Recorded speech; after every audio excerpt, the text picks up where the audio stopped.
A few words. Personally, I would like to thank all of you because you are so wonderful accepting the invitation. I have to thank, first of all, Sarah because he's a magic coordinator.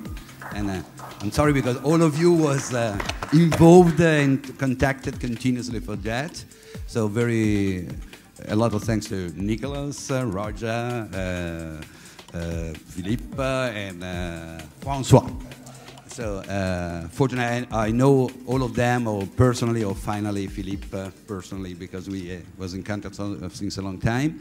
And I'm very happy we started this discussion because that is a clear demonstration on how is improving the retail concept for niche. And so we have the major testimonial here, some of them, because obviously, fortunately, we have a huge list, but we selected some of them for personal relation, historical approach to this new concept.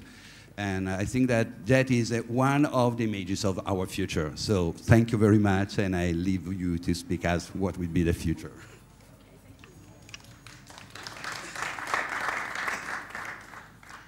Thank you, everybody, for coming today. We know after a party like we had last night, you're all very brave to be here at 9 o'clock in the morning.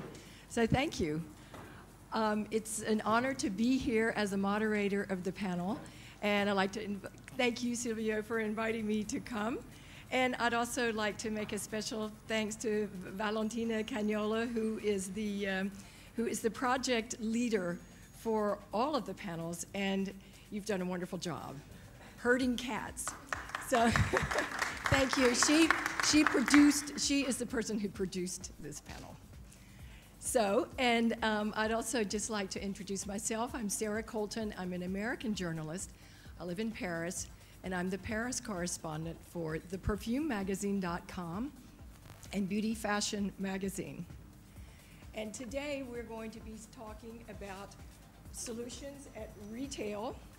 And this, the name of the discussion is New Retail Proposals in International Niche Fragrance Distribution. And we'll be talking about some key questions, specifically of retail, but as regards to niche fragrance retail, which is a very special category, and we're all, of course, interested by that. And our panelists today are extremely qualified, and they're planning to share their experiences, their anecdotes, and their wisdom for all of you, because I'm sure if you're here, you're involved in retail in some way. You're either retailers yourself, or you are brand owners, and if you're brand owners, retail is extremely important for all of us. So if you are, for instance, a brand owner, what you want to hear is what the retailers are dealing with, what are their most important issues. Because if you can be part of their solution for dealing with the issues that they're approaching, then you will have a better chance of finding places on the shelves of these wonderful retail shops. I'd just introduce our panelist, Nicolas Cloutier. It's alphabetical order. Nicolas Cloutier is the CEO and co-founder of Nose in Paris. Roja Dove, owner of the Roja Dove Haute Parfumerie in the Urban Retreat at Harrods in London. François Hénin, owner and founder of Jovoy in Paris. And Philip Hillage, owner of retail and distribution brand Skins Cosmetics, which includes 8 and soon to be 10 boutiques in the Netherlands. And Silvio Levi has graciously agreed to be a special contributor as owner of Calais Fragrance d'Auteur in Milan. And in addition to the members of the panel, there are many other niche fragrance retailers at Esxence. And if you saw at the very beginning, we had some slides of their shops. We'll also be showing these slides afterwards. So I think if you have a chance to look afterwards, it'll be very good. It's a very impressive show of force. So before we start talking about our questions, I just wanted to talk about a few things about retail because As I said earlier, no matter where we are in the fragrance industry, retail is fundamentally important for all of us. Effective responses to key questions can make the difference between surviving or not, or thriving in a very competitive environment, as we know. And it's important to share and generate ideas amongst ourselves for our collective benefit. So the goal of this discussion is exactly that, to share and generate ideas through dialogue. And we'll expect you, as the audience, to participate in part of this dialogue. So, if you have mobile phones, please turn them off now. Sit comfortably on the edge of your seats, and we'll let the dialogue begin. Our first question, Francois, you can... Yes. The first question has to do with business development. About current challenges, what is the biggest challenge you face today? How are you addressing it? And what can individual brands do to facilitate your efforts? First of all, good morning to the one who were brave enough to survive the great cocktail we had yesterday and to come so early. And sorry for the... Is it okay?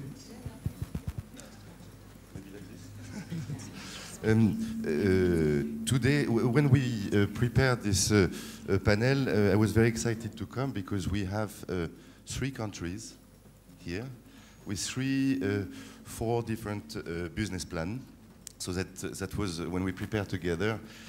I'm more eager to listen to my friend than to listen to myself, even though the one who knows me know that I'm very talkative. So to make it short, since she's looking at the watch,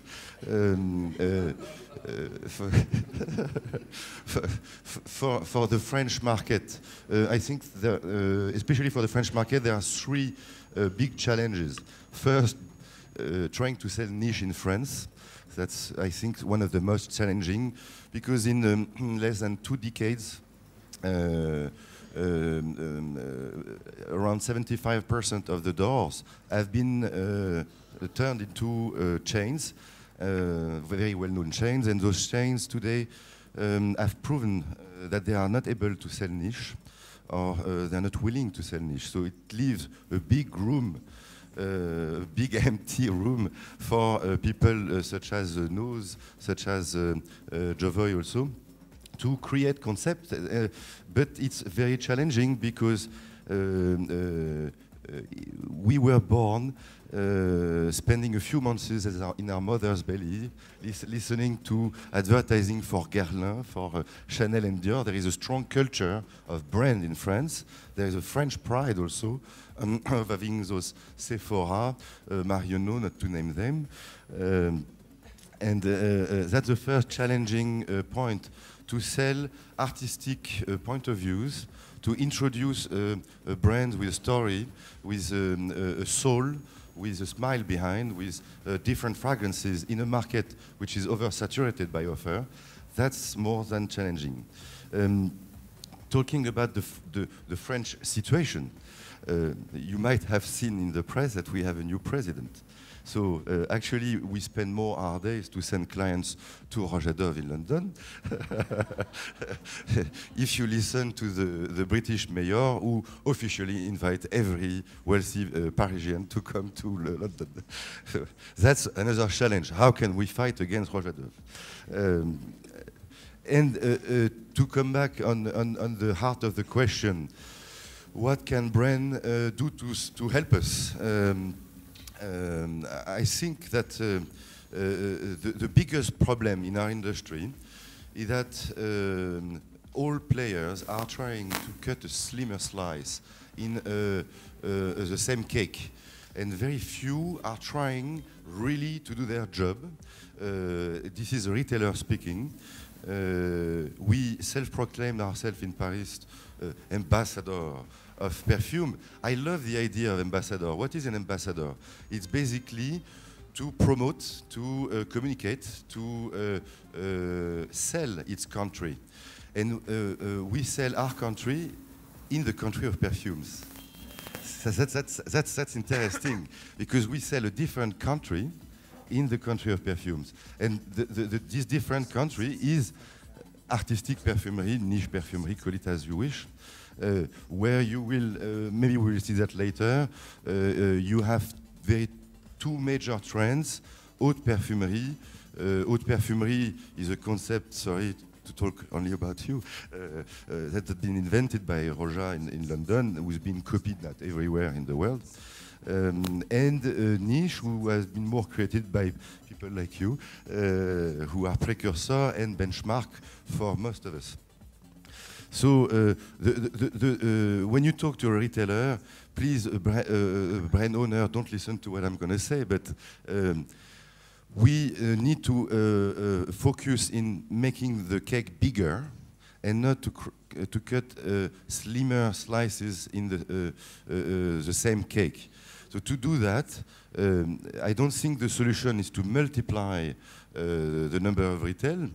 Some brands are choosing this strategy to make a selection of retail to make the retailer happy. That's one point.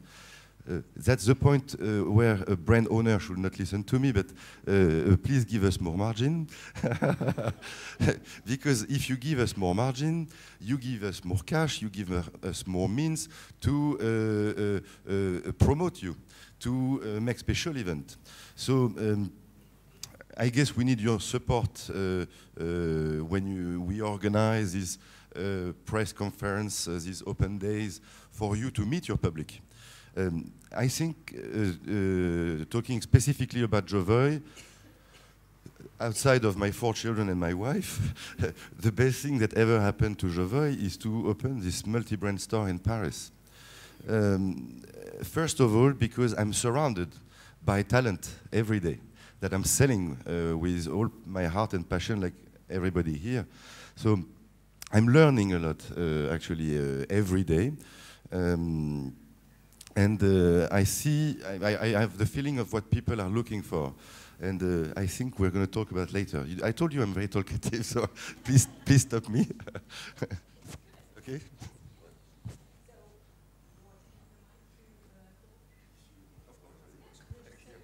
If there are any questions in between, also for Francois, I mean, I think it's also good that the people are asking questions also.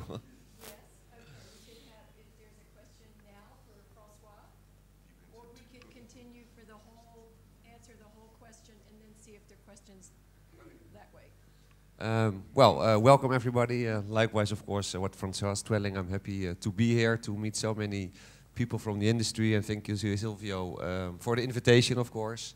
I also studied the questions beforehand, and yeah, the communication with clients is everything, is the basis of what we are doing. You can build the most beautiful store, you can have it on the best position in which city on the world, but in the key, the most important thing is the passion from the people who are in the store, welcoming the persons walking in the door. We started 13 years ago with one store in Amsterdam, also specially located, not on a very high traffic location, but on a location a little bit outside of the busy area where we have time to meet our customer, where we can serve them coffee, where we can serve them a glass of wine to feel them comfortable, because we're on a mission. We are on a mission, and always saying to open the eyes of the consumer. I'm always have a little idea about market share. You do a very nice job, but still, you know, our market share is not even 1% of the whole fragrance market. So we have such a great mission to open the eyes of the consumer who walks in, have no idea, in lots of cases, what we are doing. Even after 13 years and tons of press, they walk in and look at the brands and asking still every day, are you making this yourself? I mean, it's very, very funny what kind of stories, or they looking left, they're looking right, and they're asking what is the men's wool and what is the women's wool. They're so used to the world of perfumery, how it is in a commercial market. And for us, it's really a mission to tell the consumer, what is the story about the brands, what we are doing, what is so different. And then, the people are getting more interested in, of course, if they have the time, But then, of course, the training part and the education part is so important. I always say it takes at least a year, full-time person, if they have worked for 20 years in a perfumery, selling the bigger brands, to enter in a niche perfumery, to have a level of knowledge. Would that be one of your biggest challenges, is training training your personnel? Definitely. To educate the public? Because in the end, that makes such a difference. I mean, in our industry, and of course, our shops attract so many perfume lovers, and so many perfume lovers have a big knowledge about their passion.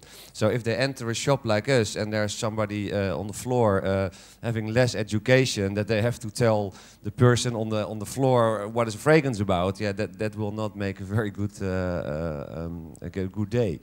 But in the end, when you can say after very, very intensive training that you have an eye-opener for the consumer. What is the special story about the ingredient? What is the special story? They fell in love then with the brand or with your concept, and they tell their friends. And in the end, it took us like 4 years to open our second shop, because we really had to make a very strong basis in knowledge, in the right brand portfolio, but also how to work with the customer and to make them feel comfortable. And also, we are very not about push. We really always say to the persons, try it or go walk outside, have a walk and let it work on your skin. Because people are so used to the big push in the big retail chains, like you have to buy now and get so much discount, or only today you get a GWP. We all don't do this.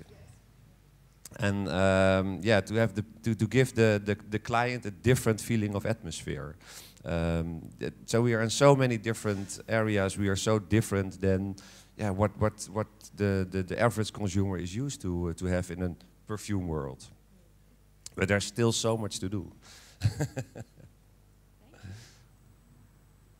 Roger, would you like to add anything more to the discussion of the first question of what's the biggest challenge? I think for me the biggest challenge, when I opened the perfumery in Harrods, it was really a very pioneering concept, as I'm sure many of you are aware, and thank you for acknowledging that fact, because it has almost laid a template down which so many other retailers have followed. I think the biggest question, or the biggest challenge we all face, is the thing of really asking the question, what is it we truly stand for? I think the rigor that each of us need to apply with what we do is enormous, and most people don't apply that rigor. My perfumery is still maybe one of the only perfumeries in the world where somebody's been able to go to each brand and say, I don't want your collection, I'm really not interested. I only want this, this, and this.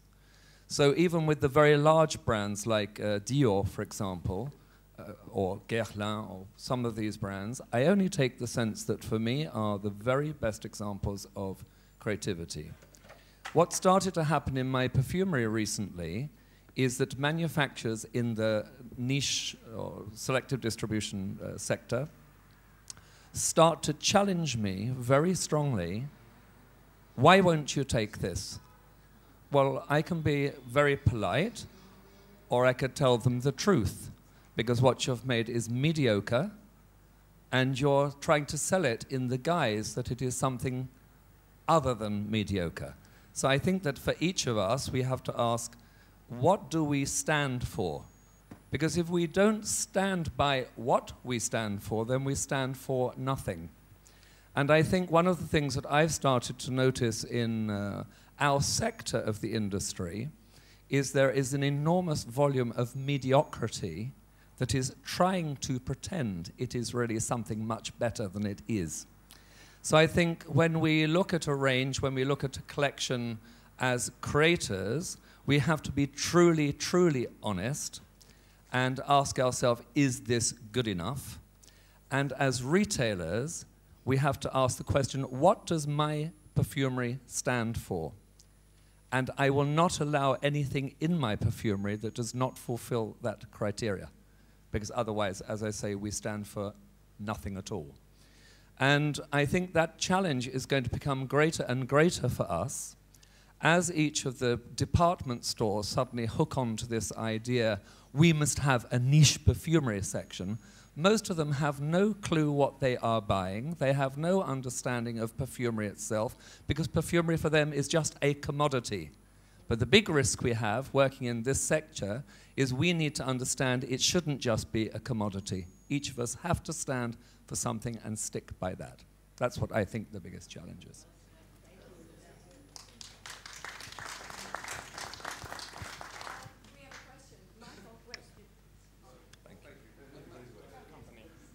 Roger, can I endorse that? I think that was one of the, at last somebody's had the courage to say that. I evaluated 331 niche fragrances last year. I hate to tell you, but many of them, they were accords, unfinished. It's almost as though the entry point has got so low that every Tom, Dick and Jane figures they can come into the fragrance market.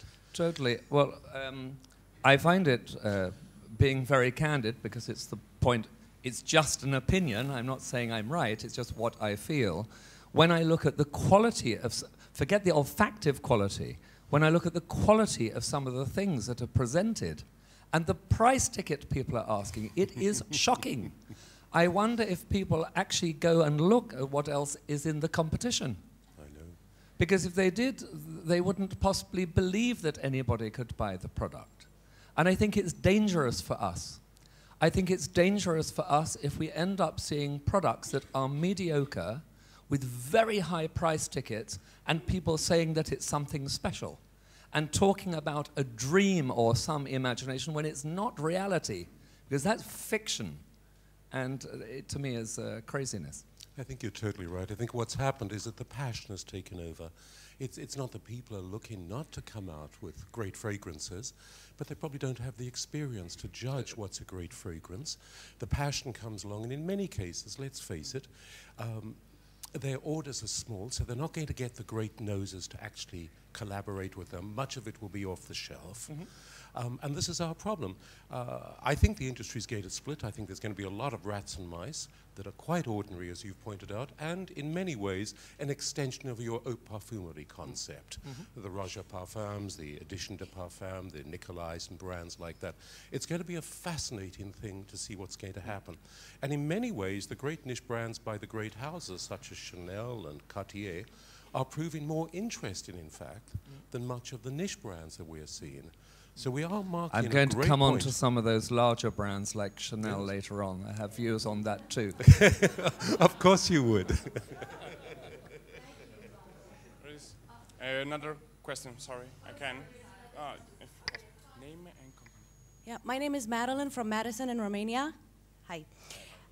And Hungary, yes. I want to ask you, Roja, what do you think is the role of Esxence in supporting what you were just saying, in terms of selecting the brands that are actually showing here? Of this fair, I think that the rigor which is applied to the selection process is what gives credibility. But of course, I think what the fair does, look at all of the people that are here who have come from all around the world to look at a sector of perfumery which didn't really have a home a few years ago. So I think that as each buyer comes here and each journalist comes here, so long as they apply the criteria of really looking objectively at what is there, then it can only be very, very beneficial for our industry.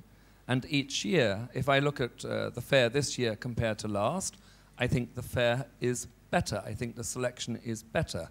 I think that a room packed like this of people wanting to hear everybody's opinion is a great thing for our industry.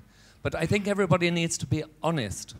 And I think that too many people believe the propaganda within their own firm, within their own world, and need to be far more open and rounded to hear what everybody thinks and to have proper open discussion.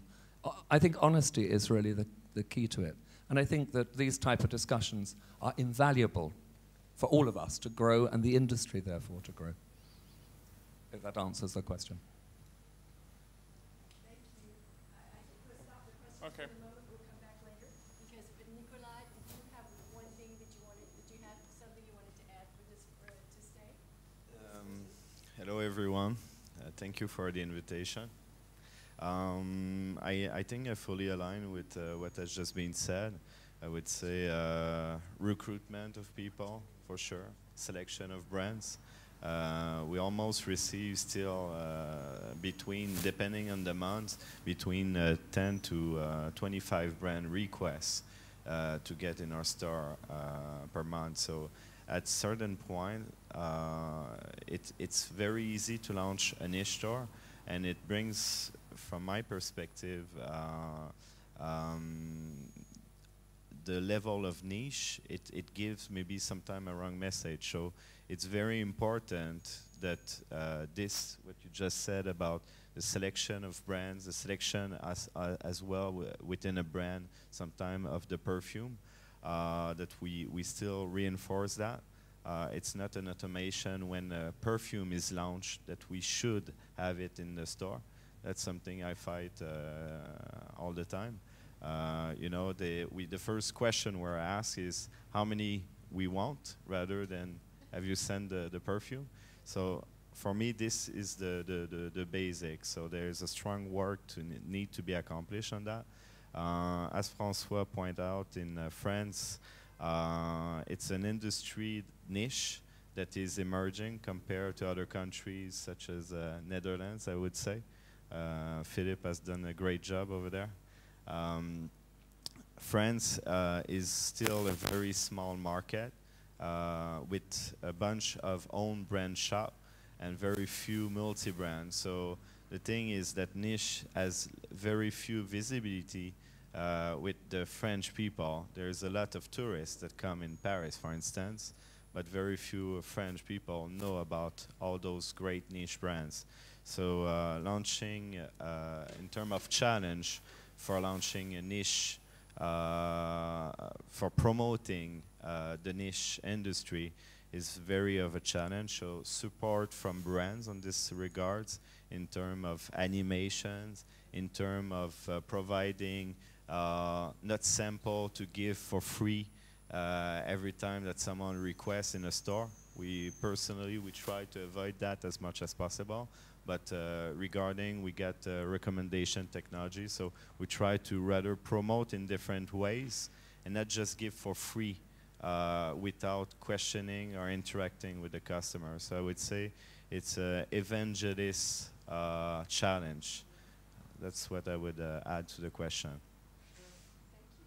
Silvio, do you want to make it? I can probably only add something about the fact that Italy, incidentally, is welcoming Esxence, and Italy is a very different market in respect to all the other markets for historical reasons. So, you know, in Italy we have 6,000 doors in perfumery, and we had the opportunity as distributor to deal with 300 doors almost, and establish a network. So my company has 55 years of experience in that, and so there was a natural selection.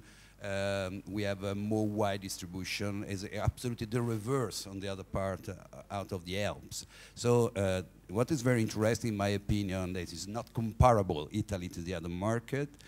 On the other side, that there is a reverse process that the new stores are giving an example.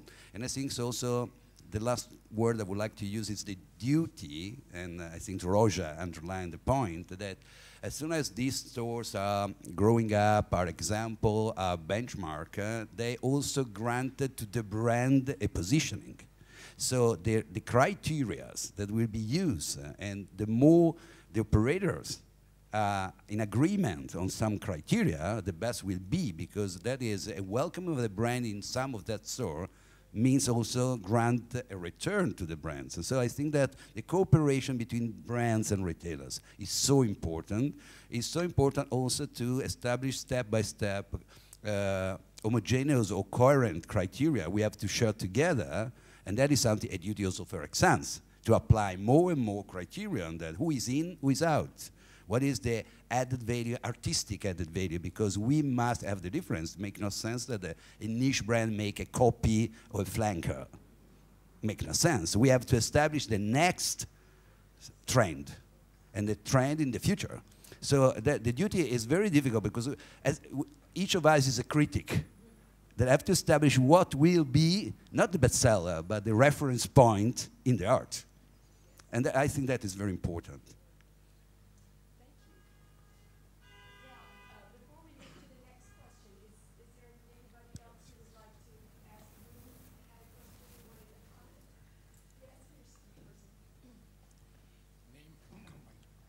She's from China. I think there's another challenge about the critics or review on the magazine and how the promotion. And myself is a freelance columnist. And in the past, we always face the pressure from the editor, what to write, what can write, what cannot write. This, I think, will affect the niche fragrance as well. And a lot of, as Roger said, mediocre, quite actively work with editor or even some freelance writer and give the opinion or whatever will affect the customer. I think most key important thing for the niche sector, the education. How are we going to educate the consumer what is good, what is not so good?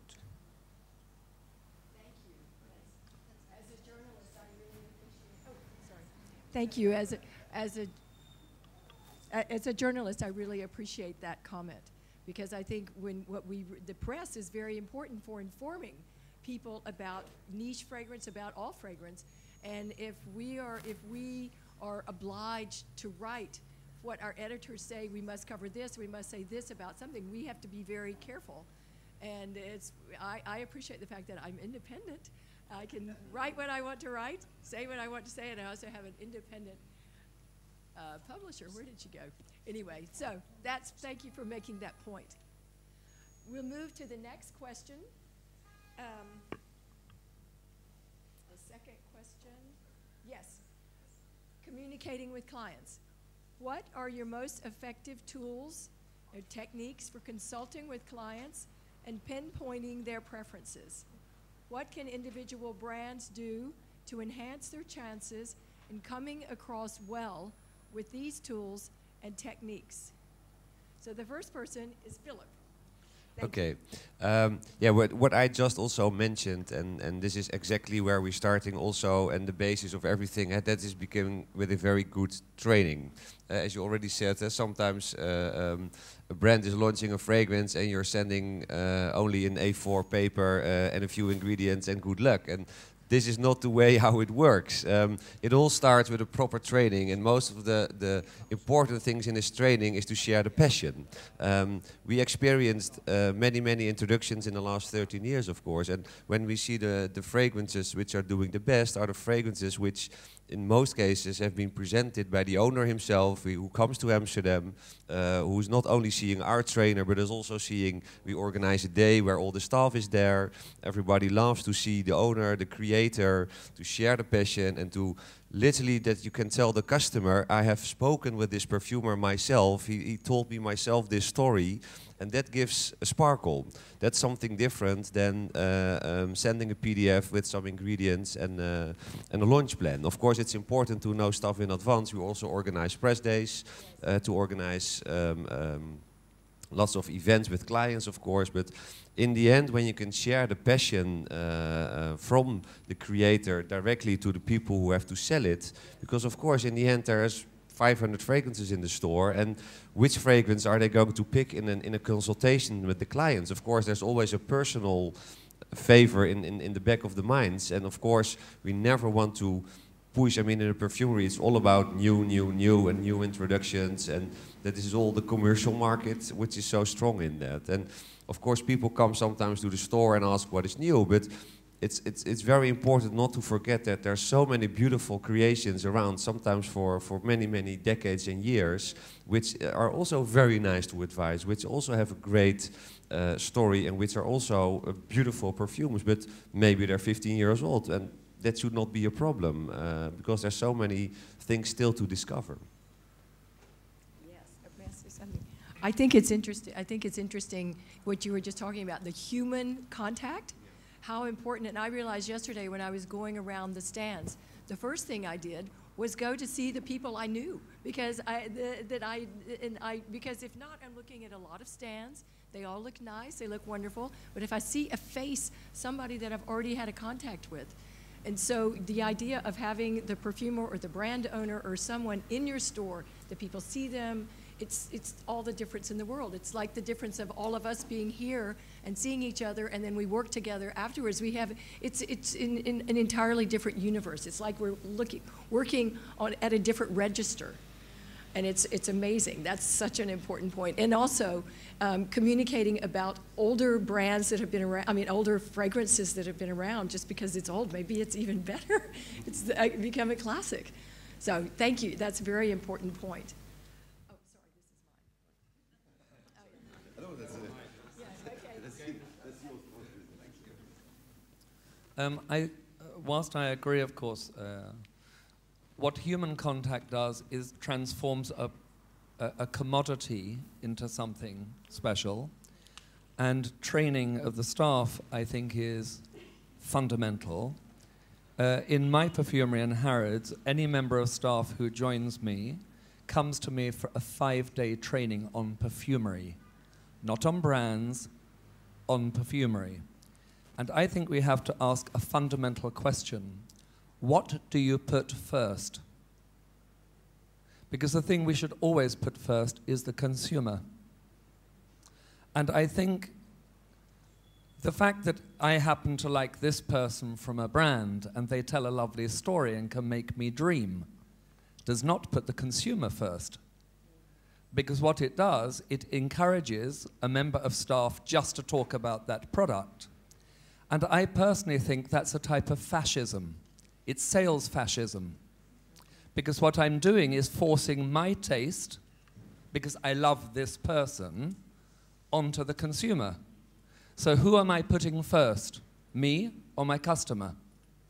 My perfumery in Harrods has never put on less than a 30% increase year on year on its turnover. I think that's extraordinary. I have a team of staff, 4 in that particular perfumery, who have worked with me since 3 of them have worked with me since we opened it. The reason they stay is because they really, really are professional. They know that there is nowhere else they can really apply their skill maybe in the same way. And I think that we as an industry, our sector, the niche, luxury, whatever you want to call it, sector, limited distribution, have fallen into terrible traps. I think we have fallen into the trap of all the large companies, which is most likely why we decided to have our own look on the business against all of that stuff. And we use all the marketing tools that the big companies use, and it's mumbo jumbo. It is meaningless. When you turn around and tell somebody a scent contains ylang ylang and vanilla from here and yuzu, what does that mean? It's something we hide behind because it sounds great. I always use the simile of somebody going to buy a piece of electrical equipment. You go into a shop and you want to buy a DVD player and you know nothing about technical equipment whatsoever. You know that you need it to record, you know that you need it to have a freeze frame, say. So you ask the salesman, does it have this and this? And the salesman says yes. Because you've asked a question, the salesman believes that you're interested in it. So they show their knowledge. And they start to talk to you about the ohm and the resonance and the number of gigahertz this thing has. So what do you say as a customer? Do you say, I don't know what you're talking about? Or do you turn around and say, oh, that sounds great? Because if they're telling you this, it must be good, surely. But actually, you're no longer communicating. This salesperson is not communicating with you. So in the end, they tell you more of this information. So what do you do as a customer? In the end, you say, that's great, I'll think about it. Because we are no longer talking the same language. So I think we have a lot to learn, because what we have to do is put our customer first. So knowledge is the key, But I think a lot of the training that comes, or the information that comes, actually has no value. I think that when somebody spends all this time training and talking about the product, it comes in this ear of the sales staff and out of that one. And in the end, all we end up with is, yes, this brand sells well because I happen to like that person. I have always said in my perfumery that people need to understand that I am greedier than most people. I don't want a quick buck. I want a consumer's money for a lifetime. And the only way we will ever get a consumer's money for a lifetime is if they really believe that out of all the products we have on offer, all of them, that the product we choose is the very best product for them. So I think as the question is about communicating with your client, I think it is essential that the client always feels safe in your hands and that you really, really talk about a product in an honest way, and that the only product you're interested in selling is the product you feel is the right product for the customer. And I'm sure everybody in this room will agree it, but I think in very few stores does that truly, truly happen. That's what I think.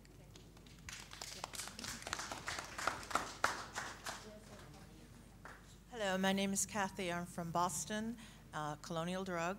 And I will agree with Roger, and we talk about this often, that to everyone in the room and on the panel, you have to understand and define that there is a difference, a huge difference between making a sale and making a customer. And the customer for life is the one who's going to, oh, I need a present or I want something new. I'm going to go and trust Roger because he guided me, he has the knowledge, he has the selection, he has the expertise.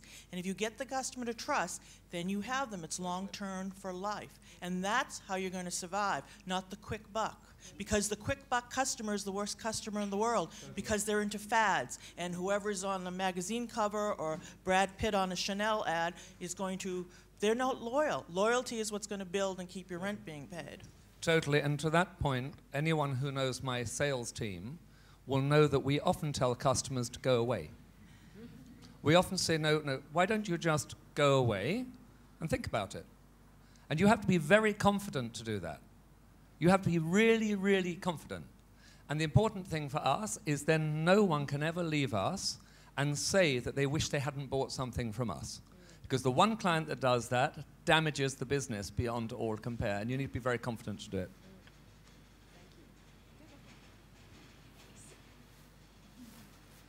Same question. Yeah. Yes. So I would say regarding communication with clients. Nose, as you know, we have put together a recommendation technology. We have been working for that since 3 years now, and it has been people, when we start working on this, they thought that we were fools because we have worked quite extensively with 3 perfumers, smelling thousands of perfume one by one, rebuilding formula, put a recommendation algorithm on it. And we use this technology so far since last June. And what the people forget is the technology is a starting point. It's not a end point, meaning that it doesn't make a customer happy, if I can say. It just enables one thing. It starts the discussion. People, when they come at Nose, for instance, they were wondering, what kind of store is this? Because we just see a bar and people taking coffee and there's no product at the entry. So people were a bit shocked about our approach at the beginning, and I say, like, this is the old way of putting too much product in front of the customer. And when I always say that when there's a customer getting in the store, I always say we're more interested about your souvenir than about, you know, talking rapidly about the product, because we smells is different souvenirs. It's your mother, your father, your family, people you met, place you went. So the first thing is to get in discussion with a person, try to know this person. This tool enable us to empower the person that give the advice and acknowledging what are the preference of this person. In order, we have 5 recommendations that are done each time, but it enable the person that do the advice to say, listen, I hear what you say, I might have also another opinion about the thing, we might go there, and we go out of the diagnosis path. So as I say, the technology is a starting point, but it's not the end point. It just boosts the capacity of a salesperson or the advisor, if I can say. I don't like the term salesperson because it's really commercial. That's the technique we are using. So it's really putting, as Raja pointed out, the customer first, I think, which is too often forget, and try to interest in this person as much as possible. We also have, in terms of techniques, we have an organ of perfume on the back. So it happens very often that people, they come in the store, we do the diagnosis, for instance, and it says one of the keynote that they like is patchouli, and they say, I hate patchouli. And when we look at what they wear, actually, it's full of patchouli. So it's very, from my standpoint, it's very complex, because at the same time, there's brand information that is wrongly marketed, that comes from the selective industry influence, which, you know, if we add this, it may sell more. And at the same time, so you have to catch with this, and at the same time with customer information that is wrong about what they think that they might like or dislike.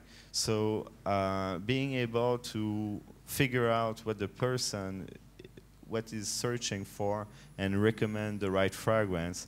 People sometimes they say, hey, how much minutes? Like, you spend like a hell of time with each customer, but actually that's the point. We don't want to make quick money. We're working day by day, customer by customer to get. It's only 8 months hold, but that's really our aim as we speak. Thank you, Sylvia. Sylvia is also co-owner of Nose. Oh, thank you. Add about that? I can add, being incidentally, I'm a distributor, I'm a retailer, I'm a lot of things. I'm a writer, if you want. But anyway, I think a model I have in mind since the beginning was the pre-Amazon era. When you come into a bookstore and the assistant welcoming you and coming into the bookstore, tell, I have something for you. So that means I know you, and whatever will be the book, a very old book, a new entry or whatever, he knows what you are looking for. And he made a selection and proposed you a smaller selection to you in order to discover something that is something you are looking for. That is the final object, obviously. At the beginning, you need to use a lot of open questions in order to understand something. So fine, okay. In order to know something more about the customers, in our store, for example, we was obliged to put some chairs because they sit down, they chat, and you spend a lot of time. But that is a concept of a long-term investment, exactly as I told. So every time you spend 1 hour for someone, but you know better the customer, you made a long-term investment because they trust in you. And so whatever will happen in the future, you can let them to change a fragrance, but they must be absolutely sure that that will be their discreet ambassador. Another example I use very often, that what is happening in our stores? We are going to celebrate a marriage between a perfume and the client. But they must be happy because we are not looking for divorce. No, and so the effort is, I would like to help you in finding the other half of your life. No, so every perfume is announcing you and leaving a message with you. I use very often the example of the elevator. Now, everyone is seeing a person coming out from the elevator, and you get image. He's sending you messages for the dress, for the the hairstyle, etc. And then you come into the elevator, and you smell the fragrance. And you have only two possibilities: or you smile, or you're disgusted. No way. And if the message is current, it gains a lot of points. Because whatever will be the fragrance, it's not necessary you love the fragrance, but you say, oh, this man, this lady is capable to give a proper message also with the perfume is dressing.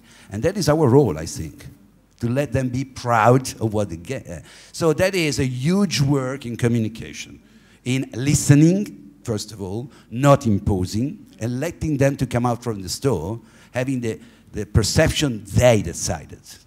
That's so important. Thank you.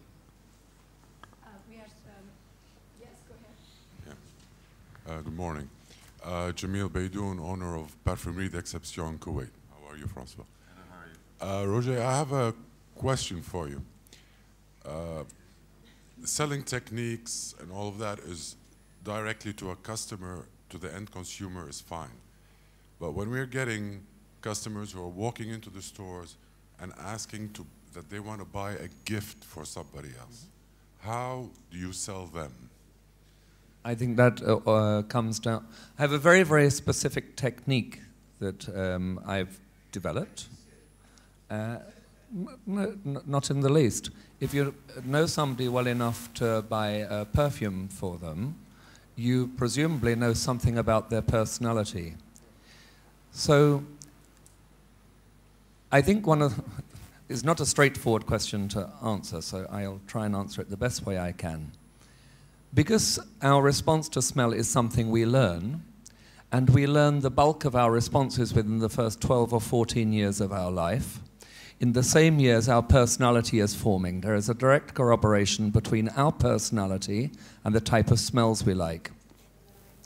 So, if you ask somebody something about the person you're buying the gift, you can ask very simple questions. If you've been near them, do you think they like this idea of something sweet or a smell which is not sweet?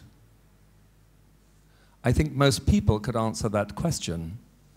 So if you know anything about perfumery, you know that sweet materials are generally, more often than not, floral or fruity, and you know that dry materials, not sweet materials, are normally woods and mosses.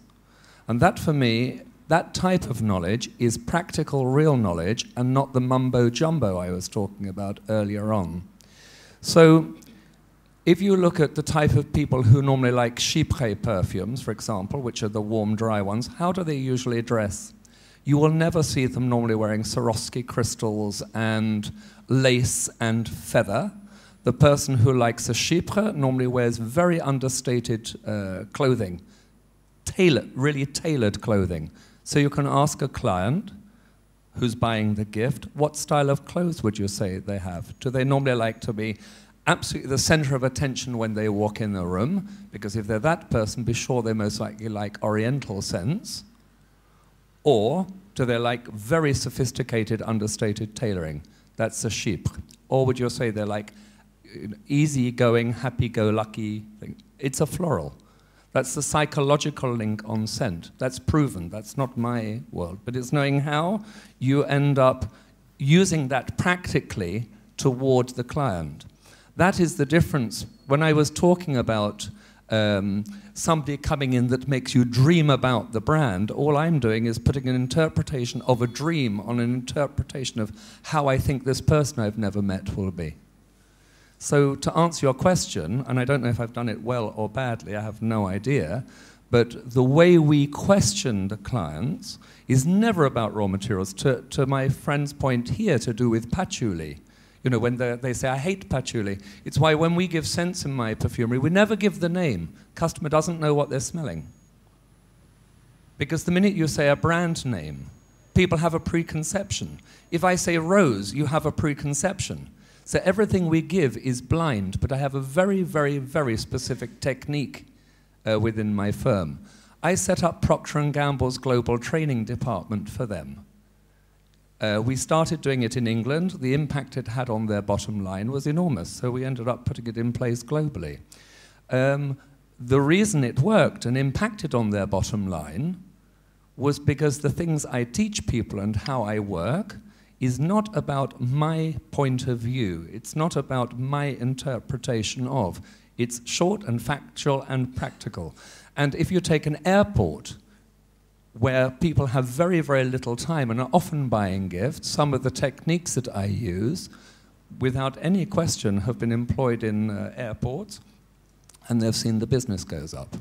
So nothing is perfect. I actually think you should never buy perfume as a gift. I will go to my grave saying that. Because everything you do is subjective, and you take a risk on one of the most intimate and important things in a person's life. But if you want to take the risk, we have to find a way which is as good as we possibly can find, and so that's what I do. I have a very particular technique for it, which seems to work.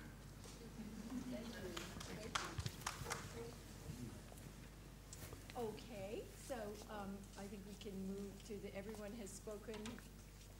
It's Roja's turn.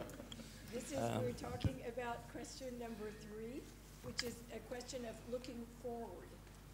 Development aspects. What do you see as being the most exciting, influential, important development in 2013? And how do you plan to turn this to your best advantage for your shop, for your brands, and for your clients? So I think it's the fact that this area of perfumery in which we live is now fully established. And so it grows and grows. I think that the important things, and I go back, I know I'm repeating myself, so I apologize, is the thing that we don't allow ourselves to fall into traps. This thing of newness, for example. You know, if we lead, oh, this is new, all we're doing is what made the industry almost die. So I think that it's our job to have the things in our perfumery and understand what treasures they are, and really develop and build and work with the brands we have, rather than having this mania to constantly just find what is new. But on the other side of that, I think that I'm answering the question in a bit of an odd way. I think my thing is much more of what is an opportunity for us to have something which is fabulous. I think the small brands need to really wake up to the reality of life. Too many small brands are lazy. They produce product and then oh, we're just a little brand, we can't afford to. Well, you need to. You know, you can't launch something and then rely on the store to do all the work. It's not possible. Because there are all the other little brands sitting there that are expecting exactly the same. So rather than trying to take over the whole world and keep on trying to expand distribution, decide you only want to be in five shops in the world. And then actually do some work with the people that will drive clients into the shop to sell the product. And that is the press, without any question. That's where it is, with the press. A salesperson can talk to one consumer, and now one consumer knows about your product. Great. Invest money and time talking to a journalist, and if you're talking to the right journalist, they talk to 1 million people. They talk to 5 million people. They talk to 100,000 people, but targeted people that are right for your brand. It is your job, your responsibility, and a necessity that you do that. Because otherwise, our stores, the business can't grow in them to give us the money to invest, to keep buying in the new brands and help support what is new. I've always understood in my perfumery in Harrods is the most significant store in the world. And I've always understood, which Silvio very kindly said last year, the one thing that I do in that perfumery is give brands a global platform, because it's Harrods. Nothing to do with me, it's because it's Harrods. The brands need to understand their part of the play. And their part of the play is they have to communicate that the play is actually being staged. If not, the whole thing is a waste of time, because it just sits on the shelf, gathering dust, doing nothing, and that's not good for our business. That's what I think. Thank you. Thank you. Would would you like to add about that, or would you like to add anything about new developments? Yeah, regarding 2013, I would say nose is, I would say about the nose, first we're 8 months old, so we still need to cover with continue developing our retail store. It's a beginning of a story, so it's a live story as well. It's not, I think that you continue improving day by day the store. Same for the online, because we got this diagnosis online, we got editorial and stuff like that. In term, once this will be continued to improving along to 2013, we also plan to start rolling out our technology within different stores in the world, in different countries. We're already in discussion with different parties on that. This in order to really enable the improving of the advice within other stores. So that's something that we are working as we speak for 2013, and other project, but that we're gonna announce later during the year. So that's our 2013 roadmap, if I can say. Thank you. Philippe, would you like to say anything about new developments? Well, for me, I very much also agree with Roger. I mean, whether we say 2013, 2020, the number of the year is not so important. It's all about the message, what you are communicating in the store with the clients, the role that you are in there for a long-term mission. And it's also how we started our business. I mean, I've been on the store floor for 7 days a week, speaking for an hour with a client, and the client walks out the door without a sale, but I know he's coming back. One day or another, he's inspired, he brings home testers. We are working very much also on not making the direct sale. When people are hesitating, we're making them the samples, go home, try it the next morning, ask your wife if she likes it, and to build really on a long-term strategy by looking to a future which is much more than just a number. Just be able to invest and to have the patience. Also in a business model, it took us also 2 or 3 years to make a little bit of money because we needed the time to start working with our customers. We started in a store for 100 square meter. I was there alone, and it was fine for on a Sunday to do that. And now we're standing there with 6 or 7 people because we worked to get our audience over the years. And I think long-term mission is in this part of the business really most important. Maybe just saying that we are all talking about our address. You mentioned the web, the internet. Roger and I, we have a brand also, so we are part of 2 sides of the game. And we are gladiators without arena. So we are looking for places where we can show our art. And let's see if the public, we are in Italy, save us or not. Don't worry, Roger, that's not a question for you. But really we need to see that the good work we do in our shop can be used also on the internet, because you were talking, and you are very right, about the press. So the press, they are going to spread the word to everyone in your country. But unfortunately, they might not be able to come to your shop, to my shop, to our shops. So I think we need to maybe carefully study the internet business, maybe find new solution also to get the perfume to people. We had a panel in New York a few months ago, and there were an American lady who had a great idea. Some brands will hate the idea, but you might have heard about this Decan. You know the Decan, all the passionated of perfume, they are buying a bottle, they split it in 10, just to know what they are talking about, talk about it.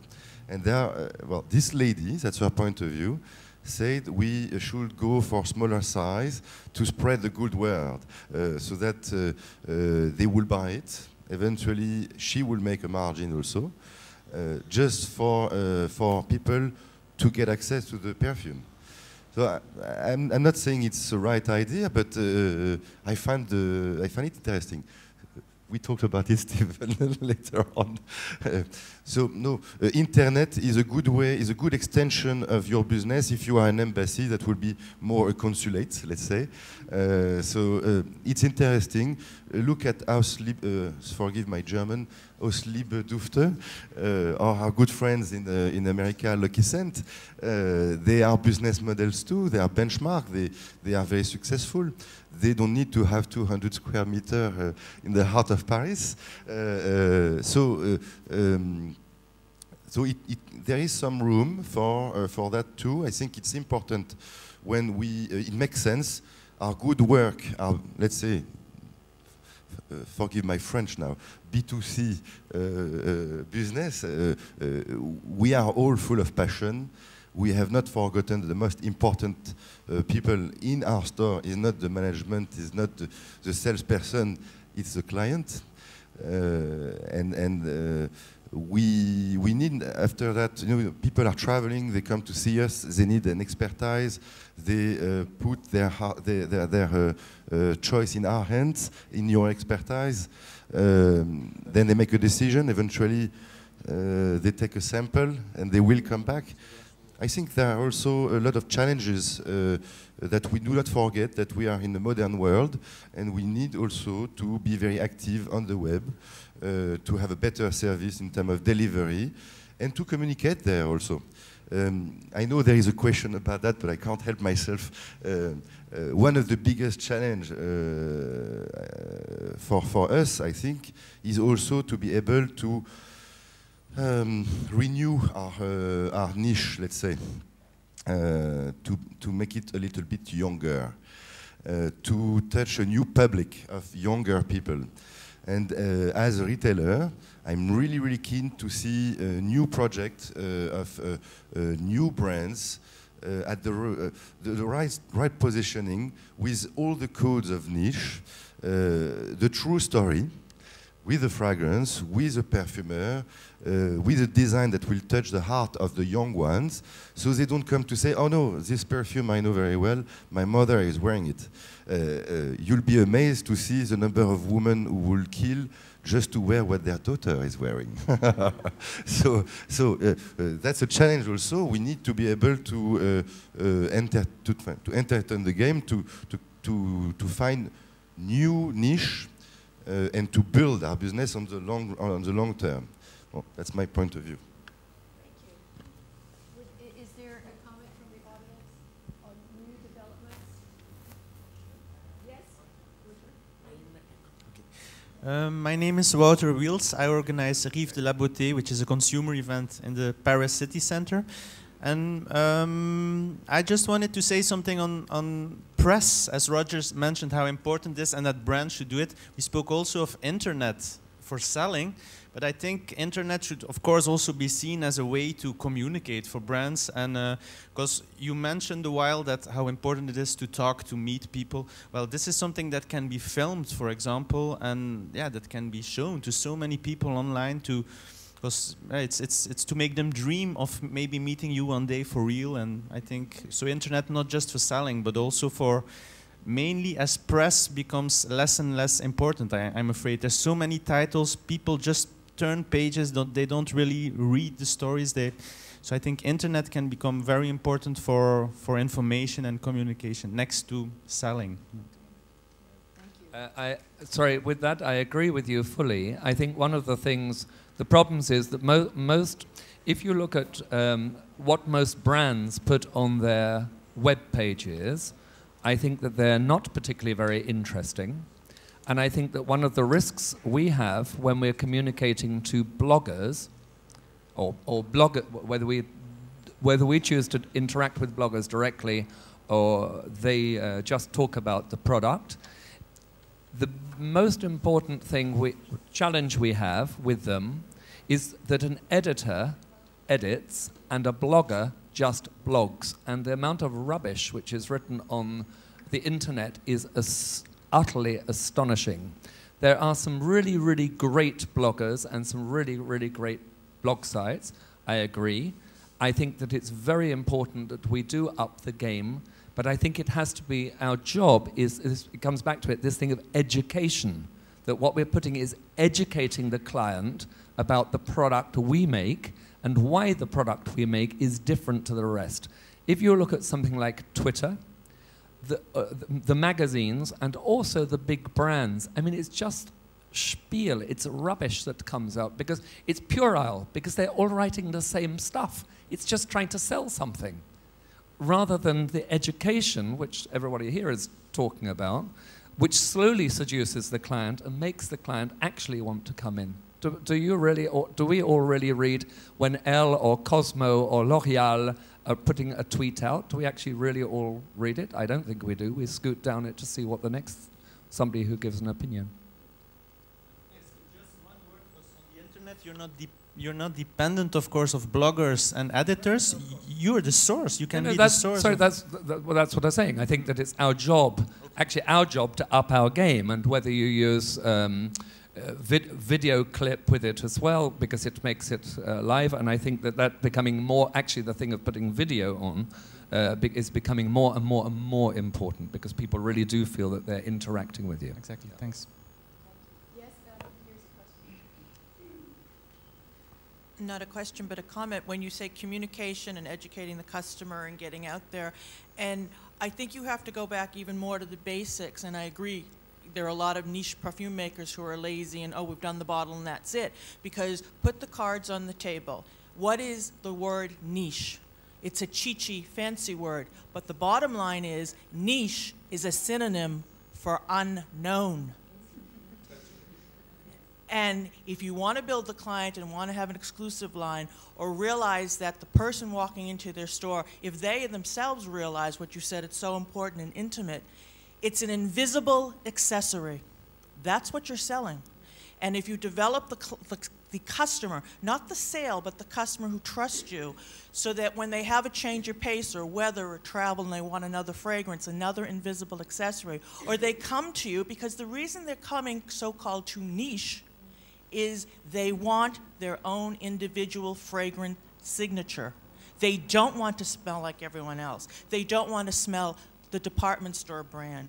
If you have a group of clients out there that hopefully will increase, who don't want to smell like everyone else, who choose not to go to department stores because they're all, it's homogenous. There's no interest any longer. The whole industry has changed. Department stores have changed. When you said about training, if you look back to L'Air du Temps and when Chanel started and Dior, when you had houses that weren't owned by a handful of 5 conglomerates now in the world, they were niche. They had training schools. They had their own sales staff. They took the sales staff out of the stores to hotels and gave them lunches and training seminars, how to sell a fragrance wardrobe. If you walk in today, no one knows what a dusting powder is or a bath oil. Yes, lifestyles have changed, but those L'Air du Temps at one time was niche. Chanel No. 5 was one time niche, then became non-niche, and now is niche or whatever you want to call it. But you're sitting here saying, I want to train in all this. This is the history when the fragrance world took off, was the small stores. Now being owned by accountants and run by accountants. It's not run by perfumers or creative people or business people. It's run by accountants who can't understand why on the East Coast shades of orange lipstick sell well because of Florida, but they're not selling in the Midwest or the West Coast, so they discontinue that shade. They don't understand that perfume sales used to spike at Christmas time, but not during the rest of the year. They don't know what layering a fragrance means. They want the top seller, the spray. But what made all the so-called classic houses, the Guerlains and the Carons of the world, is what you're all talking about up here. It's training and recognizing that, okay, niche doesn't have money for advertising. Niche barely has money for testers and samples, which are probably the most important tools. But the most important link is that person behind the counter. And oftentimes, they're the ones overlooked. And if you even look at department stores to sell body creams and all, most people behind the counter cannot afford to buy the body cream. They're not making that kind of money. But for a company to be smart and give it to them so they use it in their own personal repertoire, so they're comfortable with it, and layering becomes just something, and I'm sure in your boutique, it's the same thing. A spray deodorant, how it keeps the, it's all, but they can't afford to use it, but that's your link. And if you don't take care of that link, or the retailer who you're asking to do advertising, introduce it to your clients. One of the things is what the niche is, why should I put your line in my store?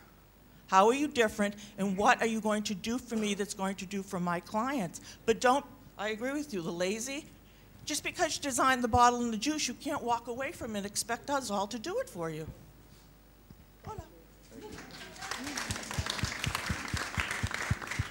We have, yes, Sylvia? I would like to speak of some problems, I think, because there is a word that was not quoted really, that was distributors. So we are speaking about brands and retailers. But very often, retailers have to deal also with distributors. So when we speak about the brands that have to give us support, sometimes they delegate the support to the distributors. So I think it's better to discuss. I'm a distributor, so I may have to be killed by you, but it's, I can do that. The other point is e-commerce.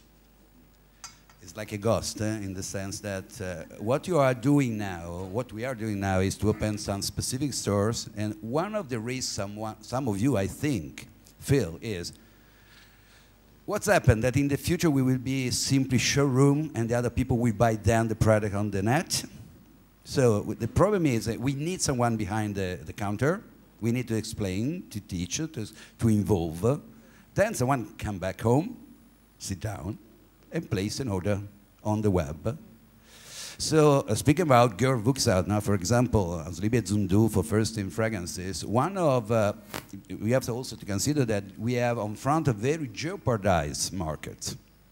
And Georg is a wonderful friend of mine, but is, I think that more than 70% of the clientele is out of Germany. Well, you have not a network of shops proposing artistic perfumery. So I think that these are some points we have to face because it's very important. We are playing, we can do a lot of things in communication, in using video in the web, involving more people, etc. We are investing in making something, and we have to fix some rules in order to not to let brands, for example, or having an agreement with the brands that decided which kind of network, also in the internet, will be in charge to sell the product. I think it's quite important because no one was speaking about something like that. Thank you. Comments? We're trying to finish by 10:30. We have one more question that we haven't discussed yet, which is about divergent trends. This is question number 4. Divergent trends for niche and selective fragrances. Nicolas Cloutier was going to open the discussion about this one. And the question is, in your country, or region, or type of retail, are you seeing trends for niche fragrances that are different from trends for selective fragrance? Oh, sorry. Oh, sorry. So, we're talking about divergent trends for niche versus selective fragrance. In your country, region, or type of retail, are you seeing trends for niche fragrances that are divergent from trends for selective fragrances?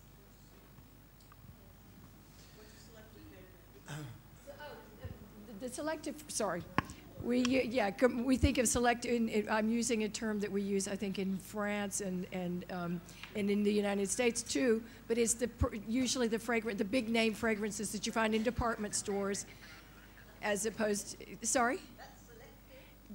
That's the word That's is the selective. going definition. Okay. Yeah, we need to publish a dictionary. Yes. Okay. I will just answer quickly, like to add to the previous discussion also. When I look, I don't come myself from the industry, so if I look from an outside-in perspective, I think that niche actually, like for fragrance, you can find a lot of similarities in the music as well. and you can find a lot of same similarities in clothing. For instance, you have niche brands for clothing, for music, that not everyone wants to listen the same music than the other, for instance, or want to wear the same things. So I think there's a lot to learn from the rest of the other industries in terms of how they promote these brands, what is considered niche and what is considered commercial, for instance. I know that fragrance is a different thing as well because it's transparent and everything, but I think that from the different trends, we can foresee what happened in the music industry with the big studio and everything, and how is the niche music is getting promoted, and how the people acquire or start to get involved with more niche. So I would see niche fragrance from my point of view as there's growing trends in terms of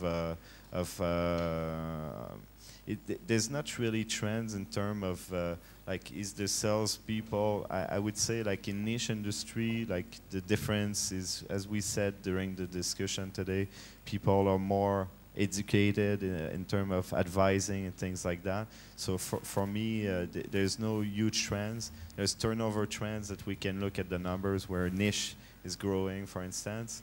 But generally speaking, I would say that the trends between selective market, they are questioning themselves. There's we had the chance to meet a lot of industrial players coming at the store within the last few months, and they are all questioning themselves about their business model as we speak. So that's what I can testify.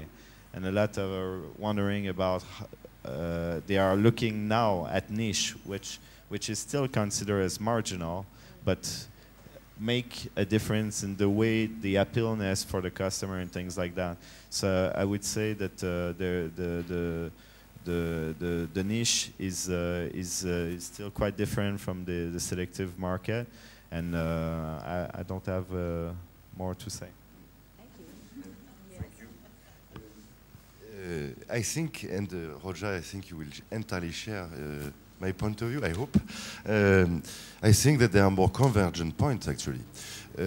We see a lot of very luxurious brands who are not considered niche, who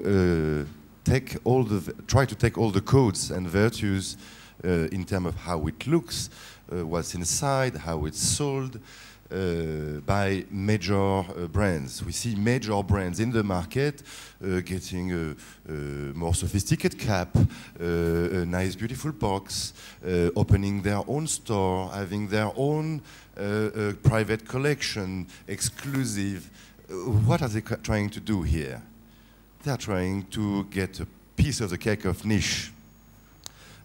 I'm sure you will love to talk about that. No, really. There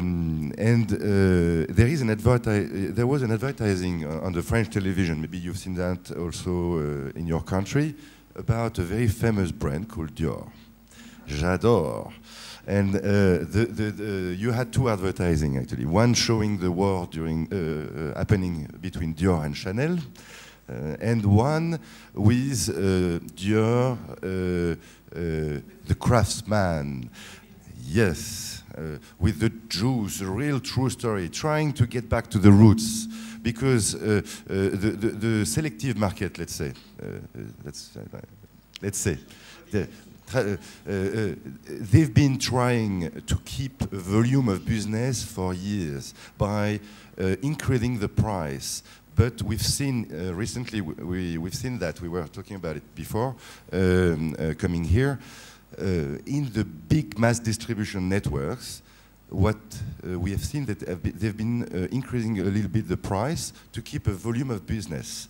But they are reaching the limit of that to the exercise, because the number of clients is shrinking. So now they are trying to find new solutions. In front of Coast Hotel, 2 steps away from my little shop, there will be a LVMH secret haute perfumerie shop opening soon. What's the strategy? Where do they want to come? I mean, they are trying to get dressed up with the virtues of what we are doing every day. But they still want to keep this war machine of trying to sell news. You know, trying to sell eau de parfum, eau de parfum only for summer is not enough. I'm waiting to see the new formulation for autumn.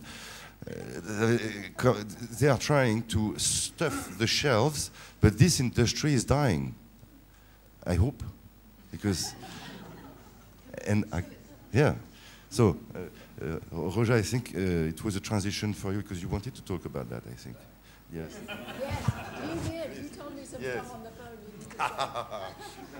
Thank you. Thank you. I think that one of the most important trends that's happened is the consumer, not just in perfumery, consumers have become very cynical. I think the consumer is looking for something which is original, something which is legitimate. And I think legitimacy is one of the really key words. I think the biggest risk our industry has, in my opinion, is that the buyers, particularly of large stores, which I know in a lot of Europe is not so important, but in my market in England or America is very important.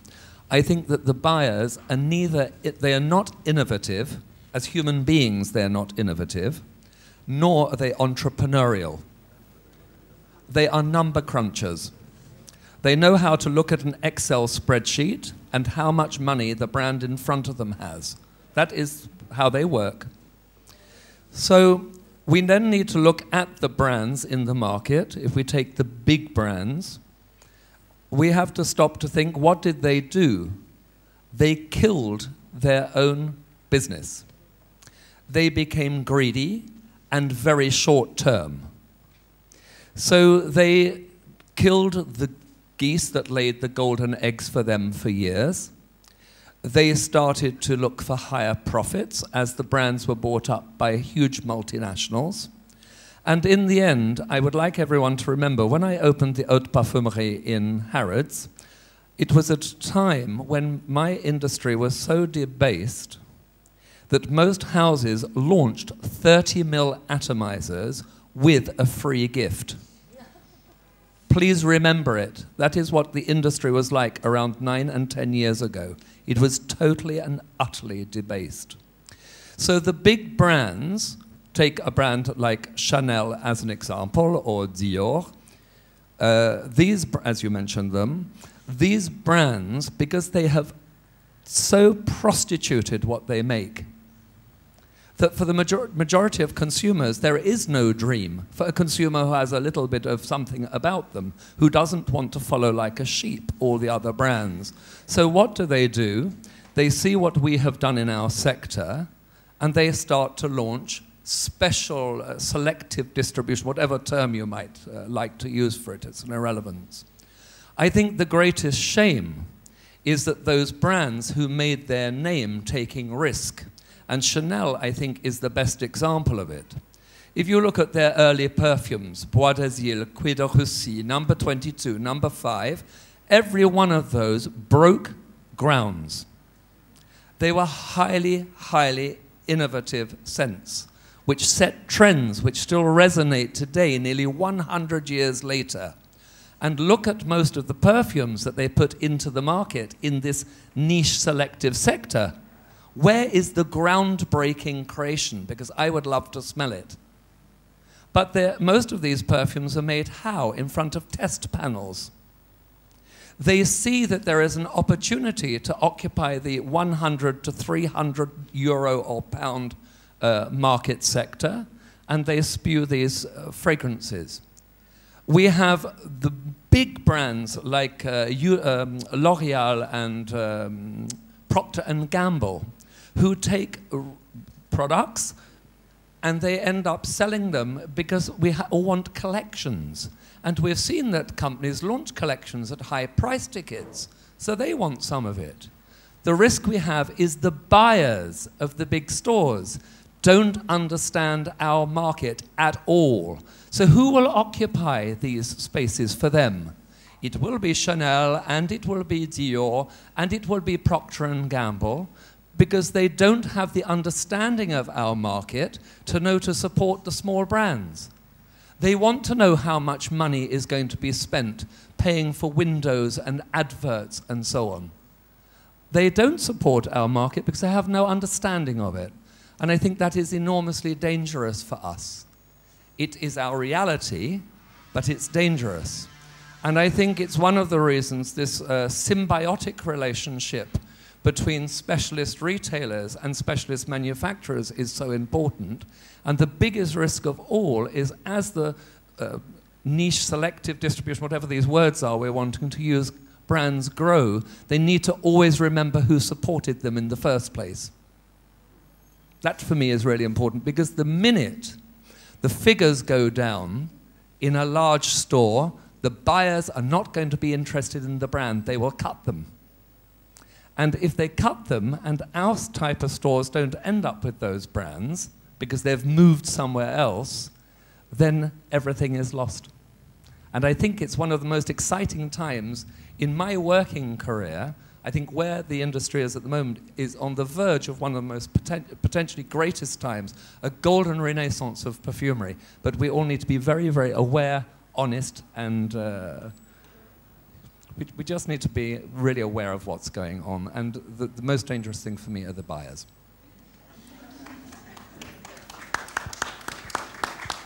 Philip, did you have something? Well, the interesting thing is what Roger is saying. I always saying, literally also, basically to those big brands, thank you for killing the market because it allows us to exist. I mean, sometimes people in the industry are asking us, how are you able to get 10 stores in Holland? I always say it's because the big parties, they screwed up. I mean, they're bringing edition after edition. I mean, I always have to laugh about the word selective distribution also in Holland. We are a very small country. Chanel has 400 doors. I mean, what is selective? It's for me mass. And because of so much introductions and so much overkill and so much everything runs by the accountants, we have been able to create our little position in the market thanks to how the companies work. And I think they will always work like this because it will always be run by accountants. So it gives us an enormous chance, really for the future, to build our little market to a real big market share, because there is still so much work to do by opening the eyes of the consumers that there is a reality in products which are made with passion, how the big brand started 100 years ago, and we still have a big mission to go. Really. If there are no more questions or comments from the audience, yes, one. Oh, my mic. If there are no more questions or comments from the audience. One quick question, if I may. Yes. John Moriarty, I'm a retailer in Moscow in Russia. Yes. To all of you as retailers, you're niche retailing. You've got to make a profit at the end of the day. What's the single most important aspect of your business for 2013? Is it the location? Is it your staff? Is it the brands? What is that thing that's going to be the key that's actually going to be able to keep you to growing in 2013?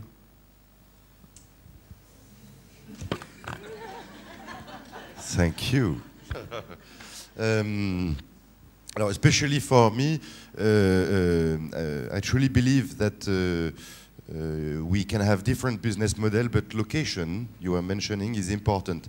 I can appreciate that because I initially had a smaller store, only 2 blocks away from the current location, and of course my expense have boomed, but the business is by far much better, and it allows me to do something. The 12th of April we have a special press day where we welcome all our friends who are working with us, including Roja, who for the first time will show his brand to Paris, so we are very, very proud and happy.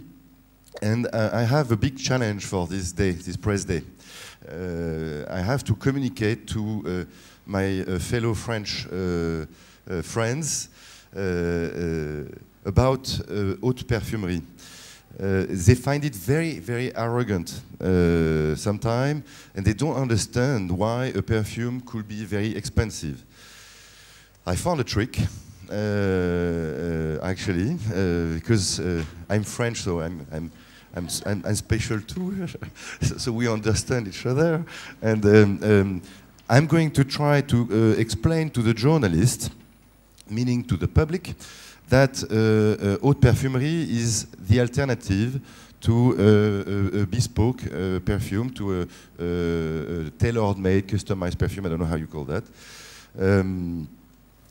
Because this is a new market for France, really, amazingly.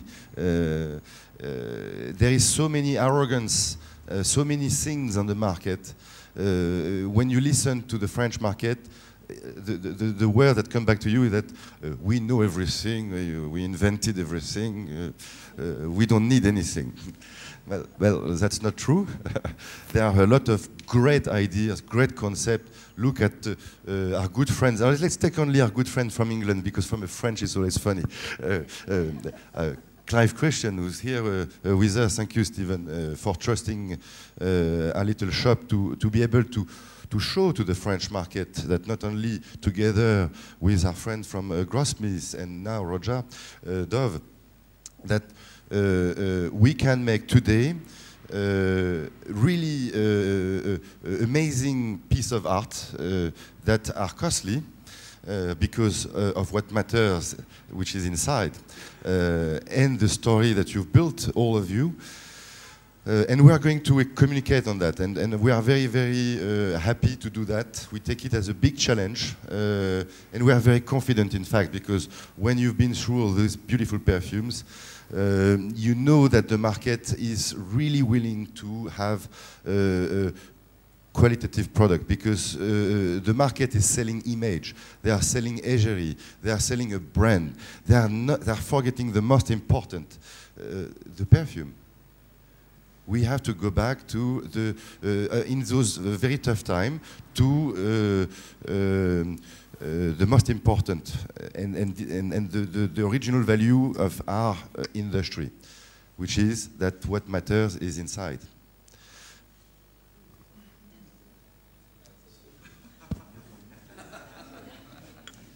Sorry, just if I might, I'd like to answer your question. I think that you can't separate those things. I think that's important. It's like saying what's the most important part of your body.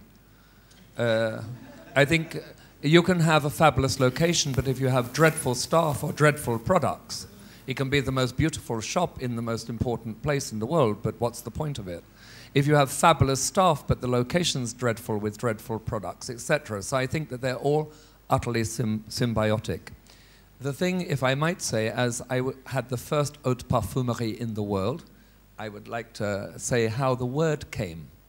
I was trying to explain to people all those years ago, we were trying to think of a name. And I said, well, this perfumery will have such special perfumes, it will be like the difference between prêt-à-porter and haute couture. It will be haute parfumerie. And as my ears heard my mouth, I said, and that's what it is, Roger Dove haute parfumerie. So maybe that's an answer. It's like the difference between the two. And I don't know who said this. And I wish I did know. Maybe one of you in the room knows. But here's a saying which I think is a lovely one. Without marketing, you still have creativity. Without creativity, you have nothing.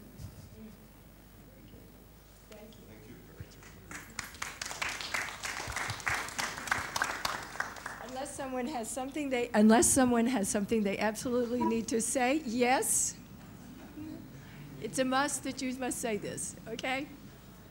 Hello, I'm Sylvie from Floris. This is not exactly the topic of this conference, I know, but Roger, you mentioned creativity, but you didn't mention the biggest threat to creativity these days, which is new EU and IFRA rules being brought every day. And what do you suggest we could do about that? Well, first of all, it depends how good your bank balance is and your lawyer, because of course one must remember IFRA is a guideline, it's not the law, so it depends how brave and rich you are. But I think that it is one of those things with when you create something new, when you're creating something today, then you have to work with the palette that's allowed, that's available. So that, in a way, makes just a different type of creativity. The difficulty of it, of course, is where you have existing formulas. The problem is really on the existing formulas. And I think that as the world becomes more and more neurotic, it seems, this thing that now rose might be dangerous for us all, and jasmine is being looked at too. Funnily, all the petrochemical ingredients are just fine and dandy, apparently. No risk in those. I think that the industry actually needs to be very, very open and honest. I think the industry is, I think that IFRA is shocking at talking to the press. So the press have no understanding, or no real understanding, the majority of them. So what they end up doing is they end up attacking the houses as though the houses are cheating somehow by altering the formulas. And I know many houses, as they've been bought up by big corporations, the formulas have been altered for financial reasons. It was one of the reasons I left Guerlain, having worked there 20 years, because the formulas were being altered, although they say they haven't. But I think we have a job as an industry to try to make IFRA talk openly and honestly. It's all about education, everything is. So we have to educate the press that the industry faces a huge challenge with the classical formulas, and not pretend to turn around and say that perfumes like Arpège, L'Air du Temps, Chanel 5, Shalimar haven't been altered is nonsense. They've been altered, of course they have. Otherwise, the companies all have to have very, very, very strong and rich bank balances and lawyers. So it's a difficult one. It's the reality of life. You know, there were lots of things that people used to eat. People used to put lead in paint. When I was a child, we were always told not to go near the gloss paint. It had lead in it, but the world alters. And so we have to work around the parameters that we face every day. Excuse me, we have to stop now because we have a... Yes?